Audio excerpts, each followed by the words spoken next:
So the title of my talk this morning is, it's in the category of old age, sickness, and death, which is a deep and really relevant teaching within the Buddhist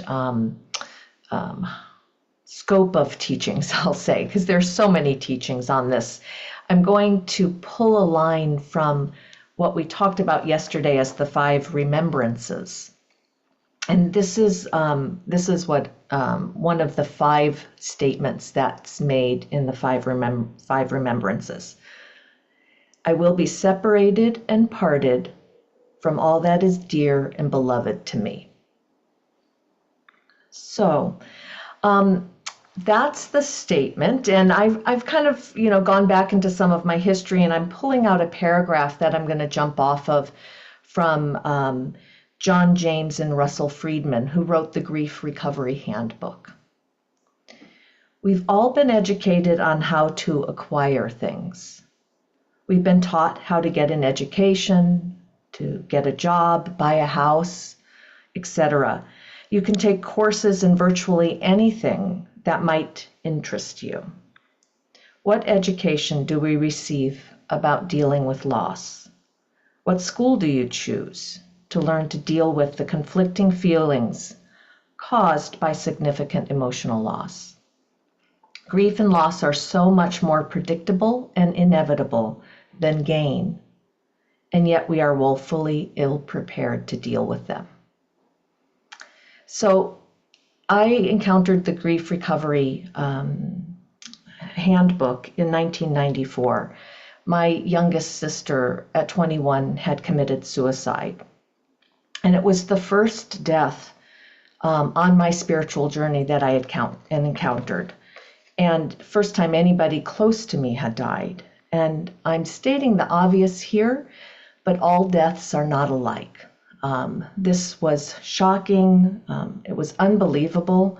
And she was there one minute, gone the next.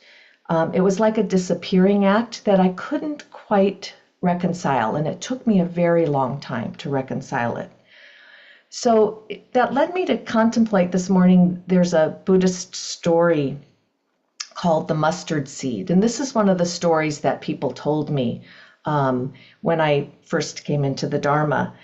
And it's a story of a woman, Qi Gong, and she asks the Buddha to bring back her child that died, a young boy. And she's so distraught over his death that she weeps and wails and carries the body from house to house, asking everybody for medicine to help bring her child back. And the Buddha says, okay, Kisa, I will help you if you can find mustard seeds from a family that hasn't had any death, any experience with death. And so as she goes from house to house, she really discovers that every family has experienced some death. And she has this realization that death is inevitable and returns to the Buddha. And he basically teaches her the Dharma, and she enters the first stage of enlightenment. Now, when I heard that story, I felt terrible. It didn't bring me peace right away because there's gaps. They leave out the timing in the story. Like, you don't really know, like, how long did it take her to really have this realization? Maybe it was miraculous. Maybe some people have that experience. And in certain deaths, maybe that is the case. But I really want to consider that there's gaps in the Buddhist stories that we hear, in the lists that we receive, that when our experience doesn't match those, it doesn't mean our experience is invalid. So it's important for us to fill in our own gaps. Because if you consider that the gaps were left out at that time, the gaps can really help us. And this is what's called specific conditionality, that we really get to our own details, to our own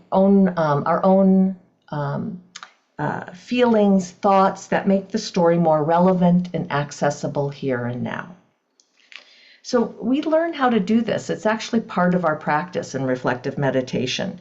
That it means right after you meditate, you think back on and reflect about the details of the conditionality in your experience. And it's a practice ground for really making the path our own, filling in the gaps, and taking on the Buddhist stories and suttas as a raft that can be discarded when they don't match our experience, or they don't work for us, or we've already know that lesson. We don't need to carry that around with us anymore. So it wasn't until 1998, after my sister's death, and then I had my own brush with a near-death experience, that I came into the Dharma. And reflective meditation, really, as I looked at it this morning, refining the talk, it was really the second school that I came to learn about loss and grief and illness and death and dying. And it was interesting in writing this talk that I was still searching after finding the grief recovery, that I still wanted something more, and that what was it that really made it a home for me in reflective meditation practice. And in my thinking about it again this morning and kind of contemplating it, I think I really needed something to do. I couldn't just listen to another teaching or another idea. I really needed to meditate and reflect upon it. Really needed an action. And this is where I think meditation and reflection can be considered, activism, a kind of, as the Buddha said, going against the grain. They are an action that we're taking to understand the teachings. And it really was the way that I could validate my own understandings. The conceptual understandings I had, the experiential understandings, they go hand in hand for me.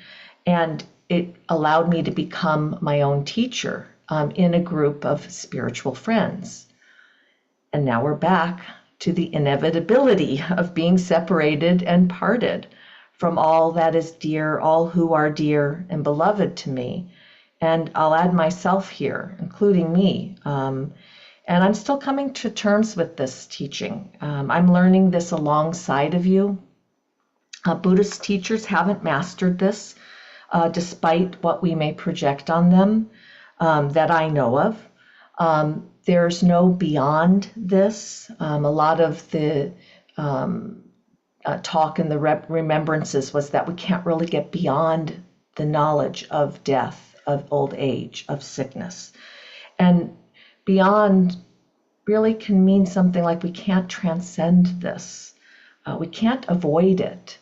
We can't, this no longer applies to me, to these teachings.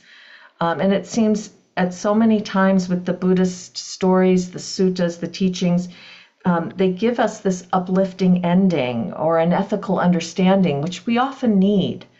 But we also have a lot of gaps in those stories that we have to fill in, and that there's more to the story.